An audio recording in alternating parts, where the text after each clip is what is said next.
Khususnya pada wilayah Kota Bekasi adalah masih tingginya stigma dan diskriminasi terhadap orang dengan HIV/AIDS.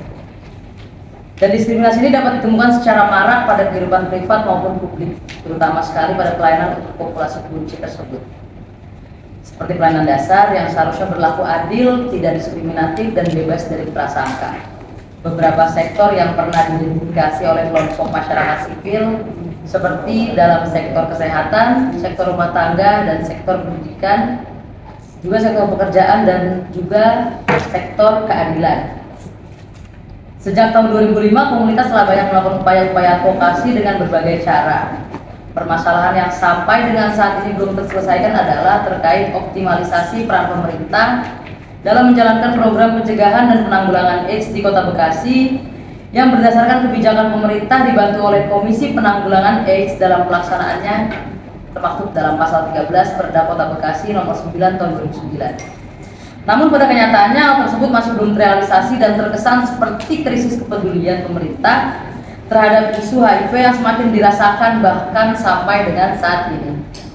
Sementara data yang dilaporkan oleh Dinas Kesehatan Kota Bekasi terkait analisa situasi HIV di Kota Bekasi sampai dengan bulan Oktober tahun 2023 terdapat penambahan angka kasus baru sebanyak 753 dengan klasifikasi 574 laki-laki dan 179 perempuan.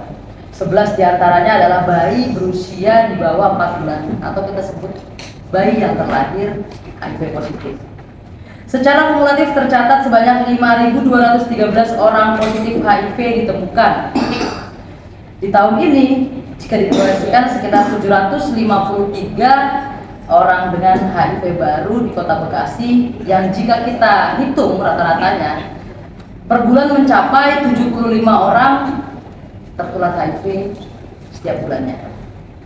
Dan atas nama penggiat HIV Kota Bekasi memberikan peringatan keras kepada pemerintah untuk bertanggung jawab dalam penyelenggaraan penanggulangan AIDS, sehingga sudah seharusnya upaya penanggulangan AIDS menuju ending AIDS 2030.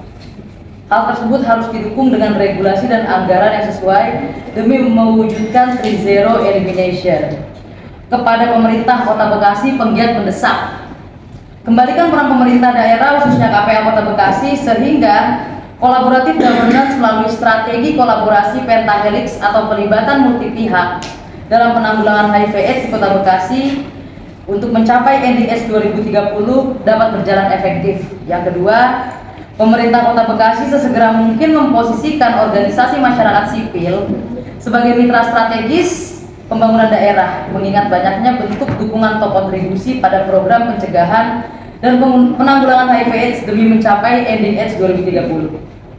Lalu yang ketiga, optimalkan lembaga KPA yang salah satu tugasnya adalah mengkoordinasikan penyusunan perumusan kebijakan, strategi dan langkah-langkah yang diperlukan dalam penanggulangan AIDS di Kota Bekasi, serta memimpin, mengelola, mengendalikan, memantau dan mengevaluasi pelaksanaan penanggulangan AIDS di semua tingkatan sebagaimana diatur dalam Kemendagri 20 tahun 2007 tentang pembentukan Komisi Penanggulangan AIDS dan pemberdayaan masyarakat dalam rangka penanggulangan AIDS di daerah. Jalankan fungsi KPA. Yang keempat, segera jalankan komitmen yang telah disepakati oleh para kepala daerah di Jawa Barat yang tertuang dalam Deklarasi Bandung untuk mengakhiri epidemi AIDS di Indonesia pada tahun 2030 dan komitmen bersama Gubernur Jawa Barat dan Bupati atau Wali Kota se-Jawa Barat tentang penanggulangan HIV/AIDS secara terpadu melalui gerakan pencegahan ancaman radikalisme, narkoba, HIV/AIDS dan kekerasan untuk mewujudkan Jawa Barat juara lahir batin tertanggal 30 Oktober 2018. Guna memastikan kebijakan anggaran penanggulangan HIV di Kota Bekasi dialokasikan secara efektif dan serius tiap tahunnya. Yang kelima, pemerintah dapat memperkuat regulasi yang menjamin pelaksanaan P2HIV secara komprehensif berbasis kebutuhan daerah dalam bentuk rencana aksi daerah. Yang keenam adalah upaya konkret, tidak bercanda. Pemerintah Kota Bekasi dalam meminimalisir ketergantungan anggaran penanggulangan AIDS yang bersumber dari dana luar negeri. Sekali lagi, selamat Hari AIDS Dunia.